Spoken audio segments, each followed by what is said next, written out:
So what we're going to do today is we are actually going to be talking a little bit about the resistance training phase 1 stability and mobility training. So what we do in stability and mobility training, and why I wanted to go over this one with you and why I think you'll get a lot of value out of this one, is because most people tend to jump right into phase 3, which is load training or resistance training. And the reason why phase 1 stability and mobility training is so important is because it gives us that foundation. So just think of this like if you were to build a house, you wouldn't build your house on a shaky foundation. And if you did, the whole house would crumble down. So this is kind of what happens when people start an exercise program or start training, is that they're not quite strong enough in their foundation. Then they jump right into workouts and end up getting injured. So they're usually overuse injuries or injuries that come from the tendons and the ligaments not being quite strong enough in order to handle the load, okay? So what we're really gonna focus on today is the core foundation, and that is essentially, this core area here. I'm gonna adjust this a little bit. So what I mean by the core is the core literally is cut the head off, cut the arms off, and cut the legs off. That's the core. So everything else, including the glutes, actually are actually considered core. Okay, so glutes are very much part of the core. So we're going to talk a lot today about starting at the base foundation. So think about this as the center of your universe, of your body. And the very deep core muscle, one of the deepest core abdominal muscles, is called the transversus abdominis, okay? So just kind of show you, and you can even just feel it on yourself. So kind of think about taking your thumbs underneath the rib cage all the way down until like basically the back area, okay? So essentially where the rib cage ends all the way into the spine, okay? That is where the upper part of the transversus abdominis is, okay? And then think about taking your hands from the back of your spine all the way on top of the pelvis and down into the pubic bone. So that entire area is where the transversus abdominis sits, like 3 levels in, okay? Now it's considered, if you look at this area, that muscle is actually often called the corset muscle. And you can see why, right? Because if you had a corset on, it would very much be in that area. So in this kneeling position, I want you to start here, and then we're going to go onto our backs to feel this, but take your hands onto your belly, and all I want you to do is draw the belly button in towards the spine as hard as you can. So, you're probably going to feel the glutes tighten up, okay? But I really want you to focus on this corset muscle drawing in. Now, hold it there, and you can actually feel how exhausting that is, right? You can actually feel it fatigue fairly quickly. So this muscle essentially helps hold your guts in and protects the lower back, of course, amongst the other muscles in there as well. Okay, so I want you to, while I explain some of the other muscles, I want you to see if you can hold that in, okay? Now, while I'm in this position, I'm just going to show you the other muscles. So we have got the oblique muscles. We've got internal and external oblique muscles that come from basically the spine all the way in, okay? So these are the guys that are responsible for this motion or this motion, okay? Internal and external obliques are responsible for those. Then we've got the rectus abdominis. The rectus abdominis is your 6-pack abs, goes right from the pubic bone to underneath the rib cage. Okay, so that's the most superficial of the abdominal muscles, and it's responsible for flexion, okay? Now the back muscles, okay, so this big back muscle here, amongst the little ones, I won't talk about the little ones, but I'll talk about the main one. This is called the erector spinae, which basically goes from the back of the head all the way down, okay, right into kind of the base of the spine or into the glutes. Now that muscle obviously helps us stay upright and is also responsible for extension. Okay, so we're going to be doing a little bit of that as well. So you guys can go ahead and rest there. Okay, now what we're going to do is come onto the ground And we're going to do that similar movement, but laying on the ground so you can really start to feel the activation. Now, why it's so important to learn the activation of the transversus abdominis is because, again, that's your foundation. That is where all your strength comes from. So I want you to think of this. So you can lie down with your feet bent, your knees bent, and place both hands on the belly. It's probably the easiest. Actually, no, we'll start here. I want you to just place your hands right on your pelvic bone. Okay, so just kind of dig in and feel the pelvis. Now I want you to arch your back, so it's like you're tilting the tips of the pelvis towards your knees, and you'll feel the low back come up, okay? Then I want you to tilt it the other direction and tuck the pelvis under, pushing the lower back into the ground. You're gonna feel that we've got a bit of a tuck there. And then from there, so do a couple of those. So go kind of forward for that arch and then back. So just to get a feel for that position. This is very much a mobility movement, actually, okay, to help you find what's called neutral spine. So we want to go find our neutral spine now, which is somewhere in between that arch and that tuck. And I want you just to find that neutral. So what you'll find in that neutral is you've got a slight curvature in the back, okay? You're not tucked under, but you're not tilted forward in an arch. Now from here, I want you to focus on releasing and relaxing every other muscle in the body as you start to draw the belly button in towards the spine. Now I want you to feel as if something's pulling from the inside of your belly button all the way to the back. Okay. Now I want you to think about drawing this in. So think about drawing it from deep into that low belly. So really right in below that belly button. Hold it strong as you continue to breathe. So you'll notice that it's probably tempting to hold your breath, but I want you to be able to hold that in as you continue to breathe. So you'll notice that as you're contracting the TVA, you can't really do deep belly breathing, right? Because we want to expand and release in deep belly breathing, but I want you to hold this in. Okay, once you've kind of had enough there, take a breather, maybe take a deep belly breath. And then as you go and exhale, I want you to draw that belly button back in. Now this movement right here, you might think, well, we're lying on the ground, we're doing nothing. How much work is this actually doing? Well, I'll tell you what, if you were to do just even this simple activation, whether it's standing or laying down every single day, soon enough you will notice that your core strength will drastically improve. Okay, so go ahead and release there.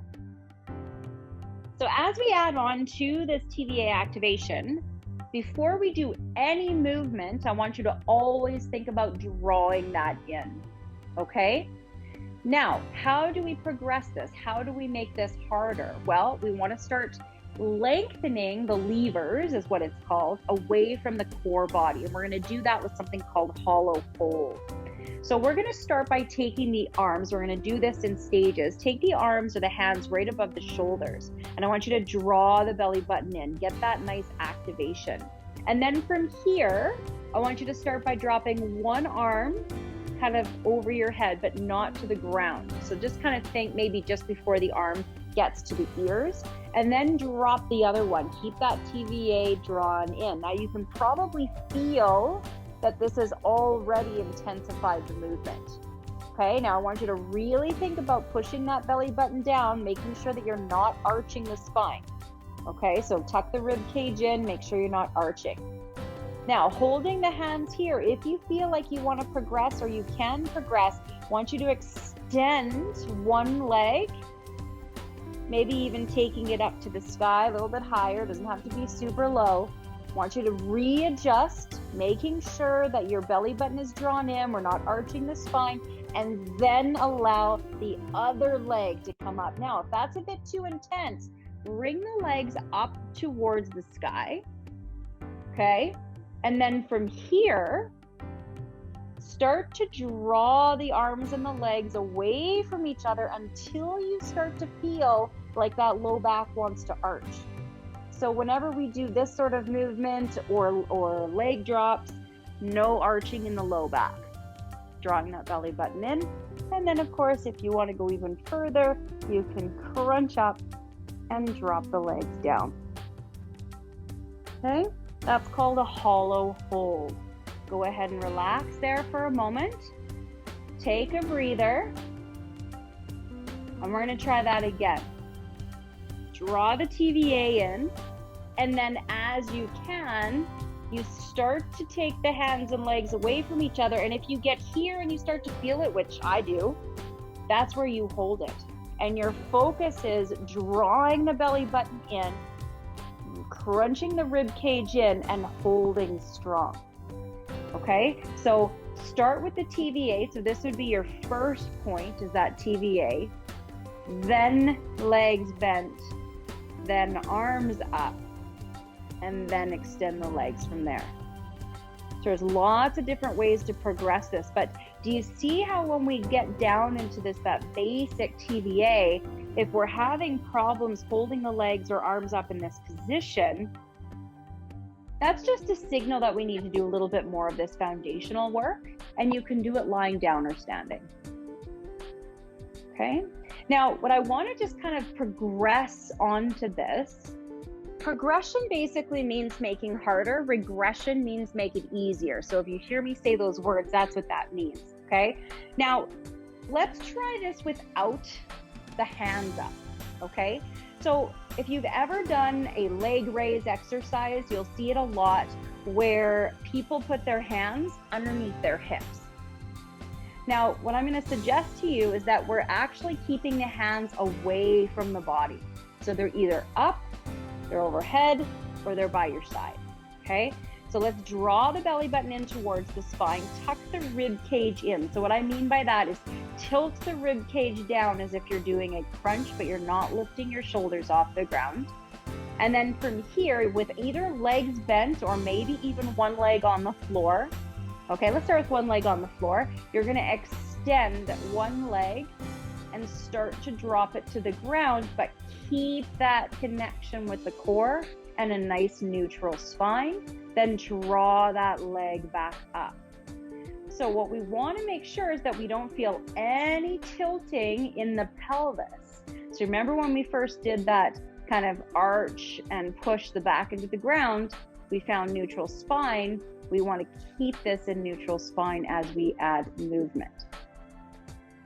So this sort of movement exercise would kind of be now getting into that mobility area. Okay, so if you do feel like you can, extend two legs. Now you can start with them bent. Now with this one, it's very tempting when you've got two legs to touch the ground. Now if you can see, and you probably even can see with me, as soon as I touch the ground, my back arches. Okay, so you want to reset, get that neutral, get that strong connection with the core, come back up, and only come down until you feel like that low back's going to come off the ground. And for me, that's as far as I go. That's when I can feel that connection. Anything lower and it's going to come out and arch my back. And that's when people feel low back pain. Okay, so draw it up to the sky, whether it's legs bent or legs straight. Think about slowly drawing it down and stopping when you feel that core connection. Okay, so that's one of the most basic core activation for that deep core TVA, an extremely good exercise to start with. Let's move on now to bird dog. Now we've probably done bird dog lots before. We've probably done it in yoga. We've probably done it in exercise class. However, bird dog often done wrong. So I'm going to teach you how to do it right. Okay. So we're going to start by coming onto the hands and knees, hands underneath the shoulders. So directly under the shoulders. Now, for those of you guys who have done yoga before, we're going to start with a couple of cat-cows to find that neutral spine, okay? So I want you to start, though, with that TVA activation. That means we are drawing the belly button in towards the spine and keeping that activated. As you inhale, you're going to drop your belly and look up. So this will actually really help those of you who are in yoga as well, to keep that TVA activation throughout these. Now, exhale as you round, still drawing the belly button towards the spine. Let's do that one more time each way. Okay, arch the back, look up, and then exhale, round. Now from here, see if you can find neutral. Now you'll notice when you're here, I want you to think about the shoulder girdle. So that's basically the shoulder blade all into that shoulder cap. We're gonna see if you can think about pushing the floor away from the body. So just as if you're trying to push the floor away. You'll notice that the shoulder blades will move away from each other when you're actually drawing a strong shoulder girdle. Then I want you to draw the belly button in into that TVA. So we've got a nice flat back. Now in that solid, strong position, you're gonna shift your weight to the right knee and extend the left leg. Now when you're ready, take the right hand up and extend it forward. The top of the head is forward, face is down. Now in this position, we only want to go up with the leg as high as the back without arching the back and keeping the hips and the shoulders square to the ground. Now, because the TVA is drawn in so strong, your shoulders are so strong, your glutes are activated, your hands, your arms reaching away from the body, you should feel a little shaky in this position. When you're ready, slowly release, reset. Okay, so notice if you're doing a little arching or a little rounding and come into neutral, okay? Then from here, draw the belly button in towards the spine. Let's just do the other side, and then we'll go into questions. So from here, nice TVA draw in, nice strong shoulder girdle, going slow. Extend the right leg this time. Watch that your hips are square, toes pointed directly to the ground, and extend that left leg. Top of the head points to the front. Really reach as if you're being pulled from the front and the back, belly button drawn in, and release. It is a conscious movement because the arms and the legs will take over the motion, right? But as we go forward with that, if our core, so actually bird dog is a core exercise, okay? And a lot of people forget about the core because what happens is the hips and the shoulder ends up doing the work, right? Because if you're pushed over on this side, guess what takes over? This hip area, as we forget to hold that in, right? And then the shoulders are working super hard as well.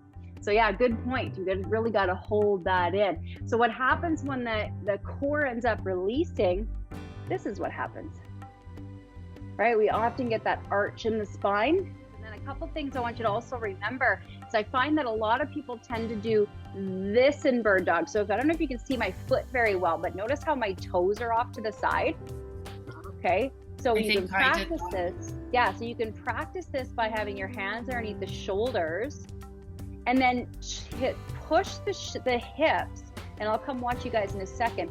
Push your hips so that your toe is pointed directly to the ground. So you could even drop the toe to the ground and then just lift it from there. Now we focus on, as we reach forward, are we opening to try to reach a little bit more, right? So you want to keep the shoulders square to the ground to lift, but at the same time, shoulder down and away from the ears.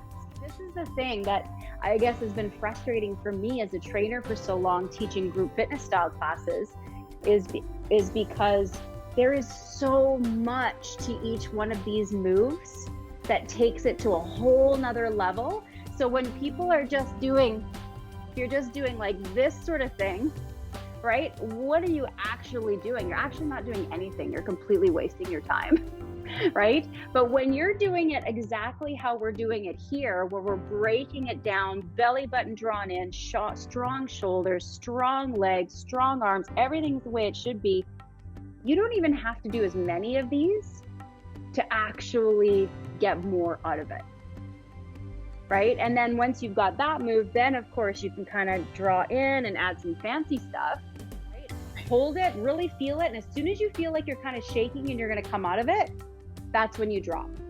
You reset, do a couple cat cows if you need to, find your neutral, and then right into the other side.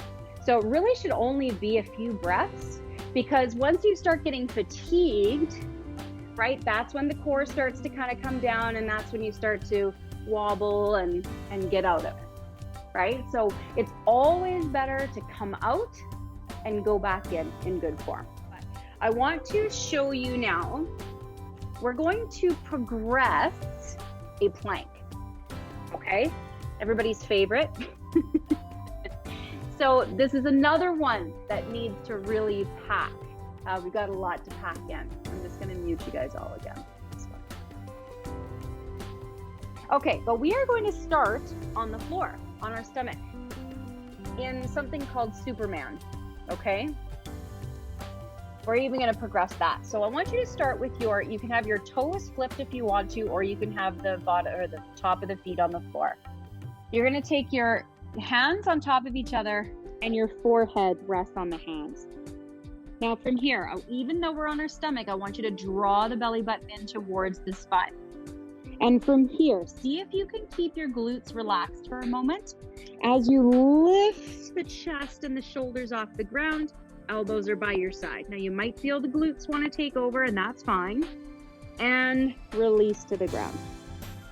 Okay, now this time when you come up, engage the glutes, engage the back, lifting it up, maybe even starting to lift the feet off the ground and bring it back down.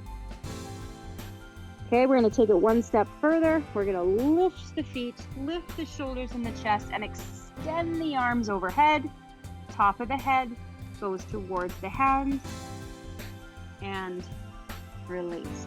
Okay, now that's your Superman. Now with that one, we want to make sure that we're not cranking the head back to look up, okay? We're just keeping the spine in line. Now that one is working on, of course, you're still engaging that TVA, but it's working on that big rectus abdominis and the glutes. Now the reason why we start there before we go to plank is because plank requires every single muscle in the body, okay? So now from here, to get into plank, let's start in Sphinx pose. So elbows up and underneath the shoulders, palms facing down or together. Some people would say having together is cheating. I do not. Depends on the shoulder position, but whatever you prefer. Then from here, flip your toes under.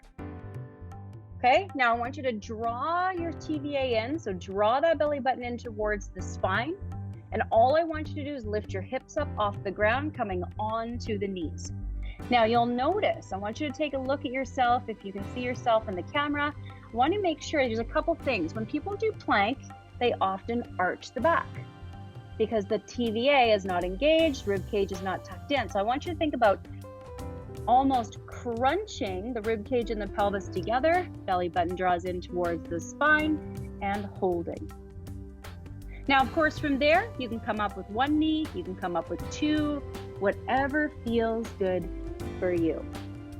Plank works the whole entire shoulder girdle, the chest, the entire back, the entire core, the glutes, and the legs even have to be involved once you go into a straight leg plank. So it's a full body movement. But the key, like everything else, is making sure, because if you're not doing it right, you're wasting your time or you can be causing more harm than good. So why I want you guys to look in the mirror when you're doing this is to make sure that your butt's not up too high, okay? And that you're not arching. I don't even know if I can do it. Arching, so you're tilting your pelvis up, like your sit bones up to the sky. We don't want that. We want to make sure that we're crunching in. So hopefully you guys can see that difference, right? From crunch in to rather that. So you actually want to, it's like you're kind of crunching, almost like you're trying to pull the elbows towards the knees. That's kind of the feeling and the position for that.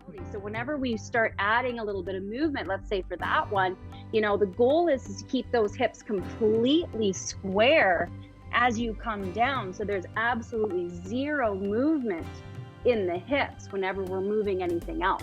If you could actually go through and do that 3 times a week, or even once a week, start once a week and focus on, or pick one to do every single day, you will start increasing the strength here over time.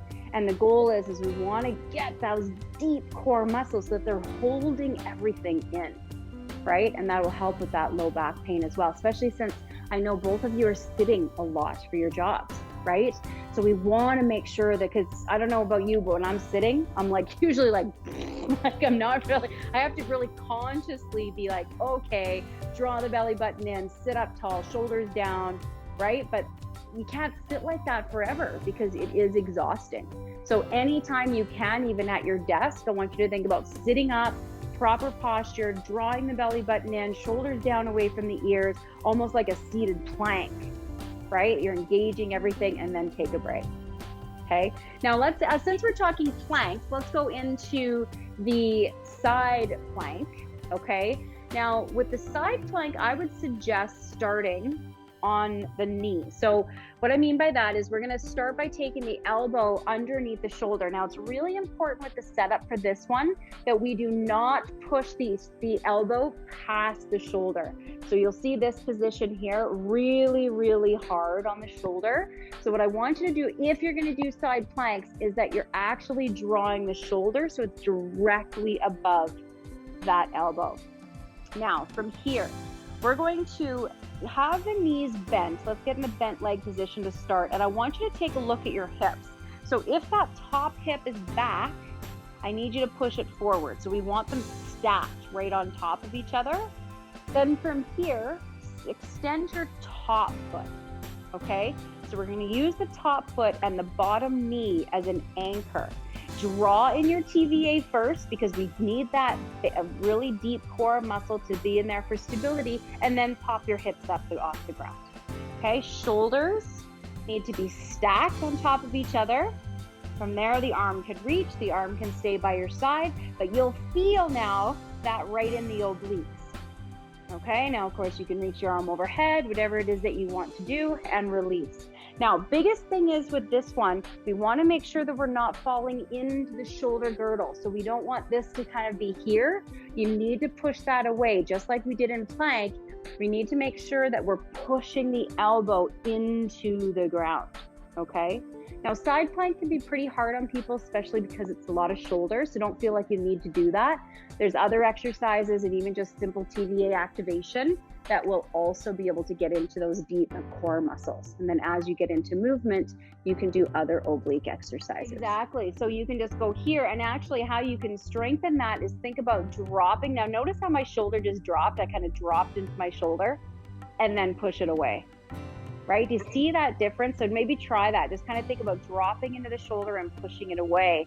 And that alone will even help. And then the whole time drawing in that transversus abdominis, right?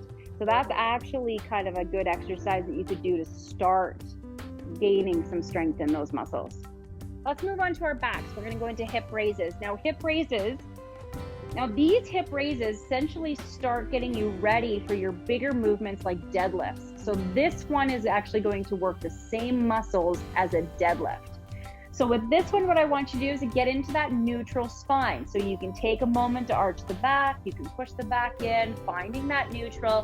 When you do, draw the belly button in towards the spine. So get that TVA activation. Now, what I want you to do is get those heels so they're fairly close to your hips, okay? And allowing the knees and the ankles and the feet to be hip distance apart. With that nice strong core activation, draw that belly button in, hands by your side, make sure the shoulders are back and down. You're gonna push your hips to the sky as you roll back. Now, with this one, it's not an arch in the back, so you want to make sure that we're not arching, otherwise we lose core control. You want to tuck the belly button in, draw the rib cage down into a crunch, squeeze the glutes, keeping the knees in line with the hips. Okay, so now all of a sudden, we are actually using the muscles of the entire posterior chain or back side of the body. When you're ready, go ahead and release. Okay, so reset there. We're going to do that one more time, drawing the belly button in towards the spine, feet hip distance apart, making sure the rib cage and the pelvis are tucked in as if you're crunching without lifting the shoulder blades. As you come up, push the hips towards the sky. And release. Now from here, you can progress by extending one leg and doing one leg at a time. You can go into frog raises, allowing the bottom of the feet to come together and come up. These are really great for the glutes as well. Okay, lots of different ways to progress that one. Now, as we were talking about before, how you would add some resistance, you can use a resistance band, or you can add a dumbbell to your hips. Oops, that's not a good one. And you can use the band or the weights as resistance. You can also put the loops or the resistance bands around the knees to keep them from, to keep some resistance and stability on the hips. So lots of different ways that you can to use that one as well. So although that one's not as much stability, now we're adding a little bit of movement. When you focus on kind of that hip raise position, you'll notice that we're really focusing on the stability muscles that hold us upright, the extensor muscles. This one here I'm going to add in because it is on the list and it's a really good one for hip mobility. It's called clamshells. You guys have probably done it before, but again, often done wrong. Okay, so you're going to bend the knees, stack the ankles and the knees together. But with this, you do want to check the hips. Often this is done with the hips back and the hips roll back, but we want to stack the hips right on top of each other and then lift the knee. And you'll notice it's actually not a big movement. So the feet are together and the knee is just coming up. It's a very small movement there when you're set up properly. So this is a good one for the abductors, okay, the outside of the hips, the small glute muscles. You can also do these sorts of things standing, or you can kind of go into the leg raise, that kind of thing. So that's working those stability muscles as well. And you can also add some resistance loops or resistance bands once you feel like you are ready for them. Okay, so that pretty much takes care of a lot of the core stability stuff. Okay, then of course we move into movement and we get into the crunches and the moving core exercises. But these core exercises that we've just done are your foundational strength movements for the core.